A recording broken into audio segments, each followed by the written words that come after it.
ಜನಪ ಕೇಳುತ್ಸೇದ ಶತಯೋಜನ ತದರ್ಧದೊಳಗಲದಳತೆ ಇದೆ ನಿಪುದಿಂದ್ರ ಸ್ಥಾನವಲ್ಲಿಹುದ ಕಿಳ ಸುರನಿಕರ ಜನಪರಲ್ಲಿಯ ಯಾತಿಯಾತನ ಜನಕ ನೃಗ ನಳ ಭರತ ಪೌರವರ್ ಅನಿಪರಖಿಳ ಕೃತುಗಳಲ್ಲಿ ಸಾಧಿಸಿದರ ಸಭೆಯ ವೈದಿಕೋಕ್ತಿಗಳಲ್ಲಿ ಹರಿಶ್ಚಂದ್ರಾದಿರಾಯರು ರಾಜಸೂಯದೊಳಾದರನಿ ಬರೊಳ್ ಅಗ್ಗಳೆಯರಿಂದ್ರಂಗೆ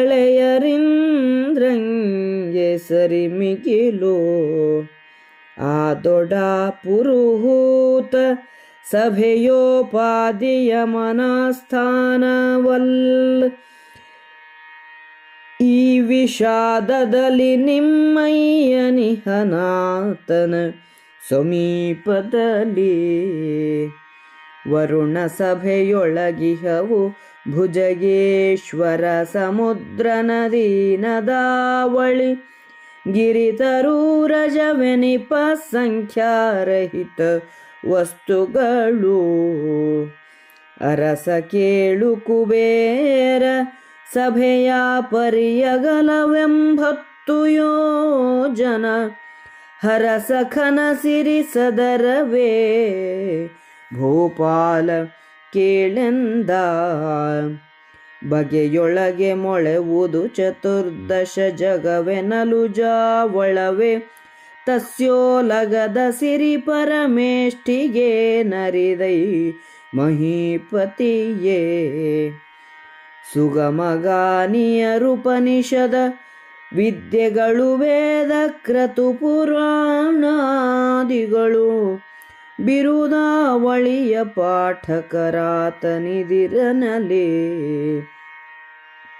ಮುನಿಗಳೇ ಮಾಣಿಯರು ಮಂತ್ರಾಂಗನೆಯರೋಲೆಯ ಕಾತಿಯರು ಸುರಜನಮೆ ಕಿಂಕರ ಜನಮು ಸೂರ್ಯಾದಿಗಳೇ ಸಹಚರರು ಘನ ಚತುರ್ದಶ ವಿದ್ಯೆ ಪಾಠಕ ಜನವಲೈ ಪಾಡೇನು ಪದುಮಾಸನನ ಪರುಠವ ವಾಸಭೆಗೆ ಸರಿಯಾವುದೈ ನೃಪತಿ.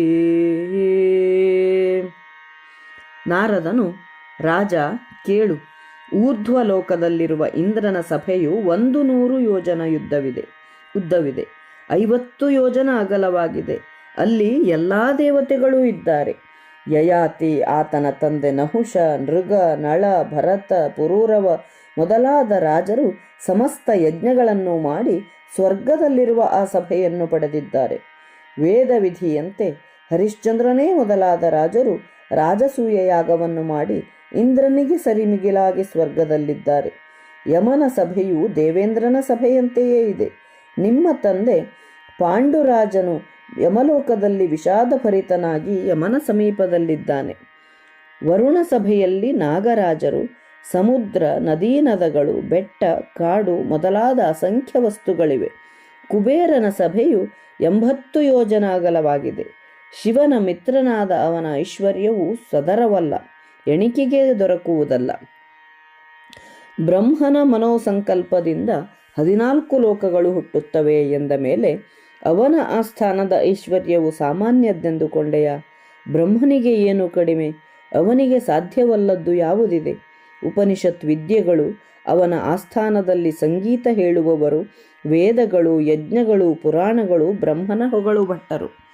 ಮುನಿಗಳು, ಬ್ರಹ್ಮನ ಊಳಿಗದ ಹುಡುಗರು, ಮಂತ್ರಾಭಿಮಾನಿ ದೇವತೆಗಳು, ಓಲೆಕಾತಿಯರು, ದೇವತೆಗಳೇ ಸೇವಕರು, ಸೂರ್ಯನೇ ಮೊದಲಾದವರು ಸಹಚರರು, ಚತುರ್ದಶ ವಿದ್ಯೆಗಳು ಬ್ರಹ್ಮನ ವಂದಿಮಾಗಧರು. ಇದು ಬ್ರಹ್ಮನ ಹಿರಿಮೆ.